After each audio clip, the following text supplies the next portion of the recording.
যার কাছে ধৈর্য নাই, সহ্য নাই, মেনে নেওয়া নাই, মানিয়ে নেওয়া নাই, তার কাছে কখনো নিয়ামত আসবে না।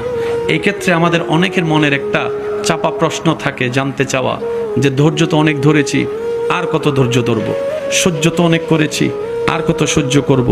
হাজার দিকে উত্তর না গিয়ে একটা উত্তর দেওয়ার চেষ্টা করি, মাথায় এবং মনে বসিয়ে রাখবেন যদি ভালো লাগে। ধৈর্য ততক্ষণ ধরবো যতক্ষণ আমাদের রব খুশি না হয়। সুবহানাল্লাহ।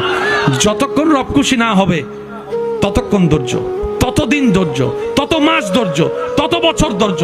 কারণ আল্লাহ তাআলা জানেন কখন নিয়ামত দিলে আমাদের জন্য ভালো হবে, এটা আল্লাহই ভালো জানে। ওই হুকুম আসা পর্যন্ত অপেক্ষা করতে হবে, এটার নামই ধৈর্য। কোনো হা হুতাশ করা যাবে, আফসোস করা যাবে? আল্লাহ দিল আলহামদুলিল্লাহ, না দিল আলহামদুলিল্লাহ। সুখ আপনাকে খুঁজতে হবে না, দেখবেন সুখ আপনার ঘরে নিজে থেকেই চলে আসবে। বলেন সুবহান।